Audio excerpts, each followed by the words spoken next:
Let me tell you something most men don't want to hear, but need to understand if they ever want to shift the way women see them. Rejection is not the end of your story. In fact, in many cases, it's the beginning of the only chapter that actually matters. The problem is not that she rejected you. The problem is how you respond after it happens.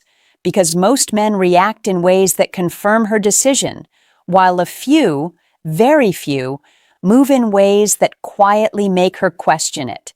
And no, this is not about manipulation, games, or trying to win her back like she's a trophy. That mindset alone is why many men stay stuck. What this is about is something much deeper.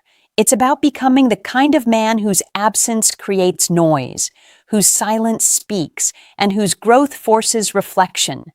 The kind of man who doesn't chase validation, but becomes so grounded in himself that people naturally reconsider the version of him they once dismissed.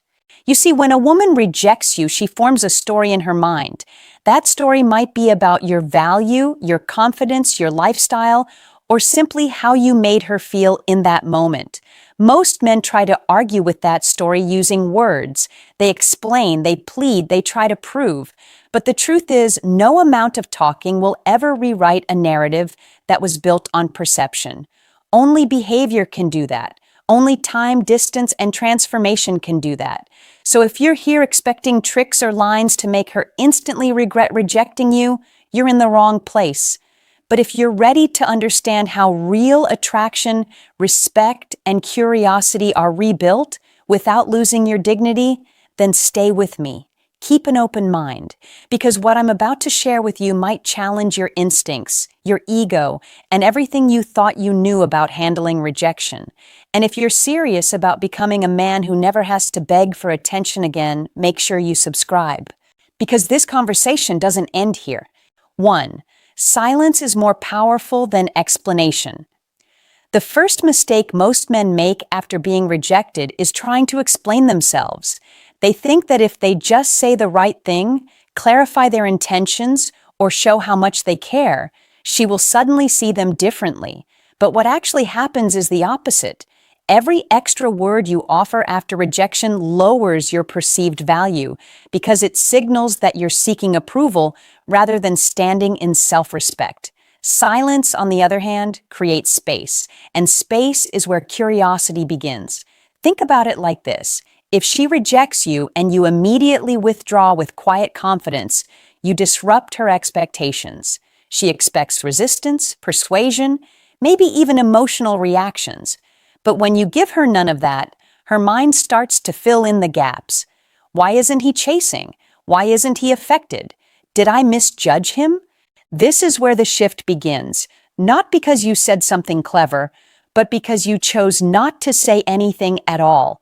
This aligns with what Stoic philosophers like Marcus Aurelius emphasized.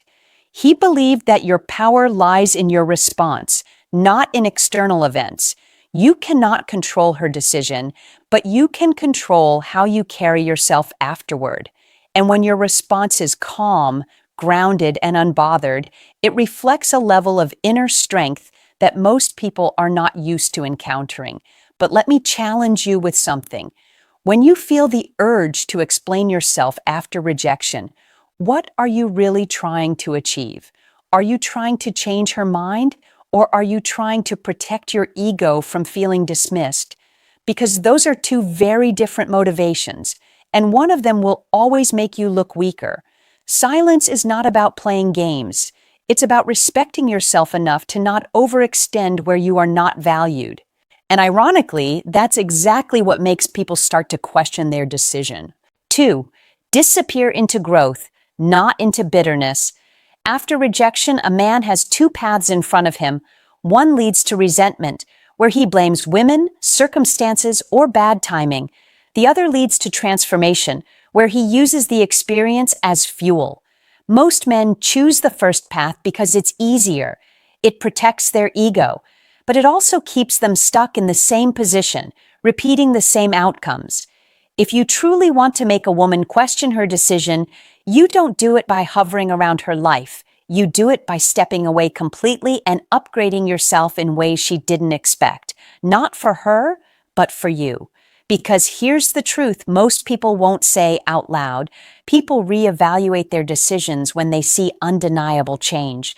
This doesn't mean posting fake success or trying to indirectly get her attention. That's still validation-seeking behavior. Real growth is quiet. It's consistent. It's internal before it ever becomes external. You become more disciplined, more focused, more emotionally controlled. You refine your lifestyle, your purpose, your standards. And over time, the version of you she rejected no longer exists. Seneca once said that we suffer more in imagination than in reality. After rejection, many men imagine that they've lost something significant. But what if what you actually gained was clarity? Clarity about where you stand, about what you need to improve, and about who is truly aligned with you. Let me ask you something that might sting a little. If she had said yes to you in the state you were in when she rejected you, would you actually be proud of that version of yourself? Or would you still feel like something was missing? Because the goal is not to be accepted as you are. The goal is to evolve into someone who doesn't need to chase acceptance in the first place. When a woman sees that kind of transformation, whether directly or indirectly, it creates a natural sense of reconsideration. Not because you tried to prove anything, but because your actions spoke louder than any words ever could. And here's the part most men don't realize. Even if she never comes back, you still win, because you didn't stay the same. 3. Stop trying to be understood by someone who already decided. There is a subtle but dangerous habit many men fall into after rejection, and it's the need to be understood. They replay conversations in their heads, thinking about what they should have said differently, how they could have expressed themselves better, or how they might still get her to see who they really are. But here's the uncomfortable truth. When a woman rejects you, she has already made a decision based on her perception of you in that moment. Trying to convince her otherwise rarely works, because you're attempting to argue with a conclusion she already feels confident about. When you keep explaining yourself, what you're really doing is resisting reality. And resistance, as Epictetus would argue, is the root of unnecessary suffering. You are trying to control something that is no longer in your control, her interpretation of you. The moment she made her decision, the only thing left in your hands was your response. Now, I want you to think about this carefully. Why do you feel the need to be understood by someone who has already chosen not to choose you? Is it because you genuinely believe she misjudged you? Or is it because you're uncomfortable with being seen in a way that doesn't align with how you see yourself? There is power in letting people misunderstand you and walking away anyway. Because when you do that, you're no longer dependent on their validation to feel whole. You're no longer negotiating your identity based on someone else's perception. And ironically, that's when people start to reassess. Not because you chased clarity, but because you became comfortable without it.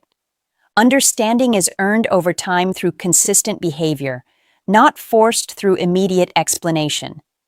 If she ever comes to see you differently, it will be because your actions told a story that contradicted her initial judgment. But that story cannot unfold if you keep interrupting it with explanations. 4. Detach your value from her response. One of the most important shifts you need to make is separating your self-worth from her decision. Too many men internalize rejection as a reflection of their value, as if one woman's lack of interest defines their attractiveness, their worth, or their potential. That mindset is not only inaccurate, it's dangerous, because it puts your identity in the hands of someone who barely knows you beyond a limited context. Rejection is not a universal judgment. It is a personal preference shaped by timing, emotions, experiences, and individual taste. And yet, men often treat it like a final verdict. This is why rejection hits so hard for some. It's not just about losing an opportunity. It's about questioning their own worth. But let me ask you something directly. If 10 women found you attractive and one didn't, would you suddenly become unattractive? Of course not. So, why does one rejection carry so much weight? The answer lies in attachment. You attached meaning to her response, and that meaning started to shape how you see yourself. Seneca spoke about the importance of not tying your happiness to external outcomes. When your sense of value depends on how others respond to you, you become emotionally unstable. You rise and fall based on things you cannot control. But when your value is self-defined, rejection becomes information, not devastation. Here's the shift you need to make. Instead of asking, "Why didn't she choose me?" start asking, "Was she actually aligned with the man I'm becoming?" That question changes everything. It puts you back in a position of agency. It reminds you that you are not just being evaluated, you are also evaluating. And when a woman senses that you don't place her opinion above your own self-worth, it changes the dynamic completely. You're no longer seeking approval. You're standing in your own identity. And that, more than anything, creates intrigue. 5. Control your emotional reaction. Let's be honest about something most people avoid saying. A man's emotional reaction after rejection reveals more about him than anything he said before it. You can present yourself confidently, speak well, and carry yourself with composure. But the moment you react poorly to rejection, whether through anger, pleading, sarcasm, or passive aggression, you undo everything. Emotional control is not about suppressing your feelings. It's about managing how those feelings are expressed. There is nothing wrong with feeling disappointed. There is nothing wrong with feeling a temporary sting. But how you handle that moment determines how you are remembered. Think about it from her perspective. If she rejects you and you respond with calm acceptance, maybe even a simple acknowledgement, you leave behind a sense of maturity. But if you react emotionally, you reinforce her decision. You confirm that rejecting you was the right choice. This is where the teachings of Marcus Aurelius become incredibly relevant. He emphasized that you always have control over your mind, even when external events don't go your way. Your reaction is your responsibility, and in moments like this, your reaction is your reputation. Let me challenge you again. When you get rejected, what's your immediate instinct? Is it to defend yourself, to prove something, to express frustration? Or can you sit with the discomfort without letting it control your behavior? Because the man who can remain composed in uncomfortable moments is rare, and rarity creates value. Over time, that kind of composure doesn't just influence how women see you, it changes how you see yourself. You become more stable, more grounded, less reactive, and that internal shift naturally reflects outward. 6. Make your absence felt, not announced. One of the most powerful things you can do after rejection is to truly step away, not halfway, not temporarily, completely. But here's where most men get it wrong. They make their absence loud. They unfollow dramatically, post things meant to provoke a reaction, or try to signal that they've moved on. That's not absence. That's performance. Real absence is quiet. It's unannounced. It's the kind that doesn't seek attention but inevitably creates it. When you remove your presence without explanation, without drama, without trying to prove anything, you create a void. And people notice voids more than they notice noise. This concept ties closely to what Robert Greene discusses about presence and absence. He explains that what is always available loses value, while what becomes scarce gains attention. When you're constantly around, whether physically or digitally, you become predictable. But when you step back, you disrupt that predictability. Now, this is not about disappearing to manipulate her emotions. It's about respecting the situation. She made a decision. You honor that decision by removing yourself from a space where you are not chosen. That's dignity. But let me ask you something that requires honesty. Are you actually stepping away, or are you waiting to be noticed while pretending to move on? because those are two very different things. One is self-respect, the other is still attachment in disguise. When your absence is genuine, something interesting happens. You stop thinking about whether she's noticing you because your focus shifts inward. You start building a life that doesn't revolve around her awareness. And paradoxically, that's when your absence becomes most noticeable. You don't need to remind someone what they lost. Life has a way of doing that on its own when you move forward without looking back. 7. Become unpredictable in your growth. One of the biggest reasons a woman feels confident in rejecting a man is because she believes she has accurately predicted his trajectory. She thinks she understands who you are, how you behave, and where you're going. In her mind, the version of you she saw is the version of you that will continue to exist. And if that version didn't excite her, attract her, or align with her standards, the decision feels easy. But here's where everything shifts.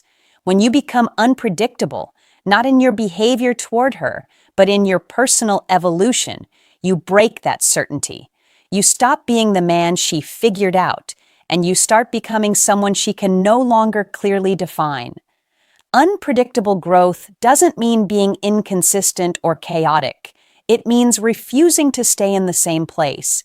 It means developing new skills, expanding your mindset, improving your discipline, and elevating your lifestyle in ways that are real, not performative. It means that 6 months from now, a year from now, you are operating on a completely different level than the version of you she once evaluated. This is where the philosophy of Friedrich Nietzsche comes into play.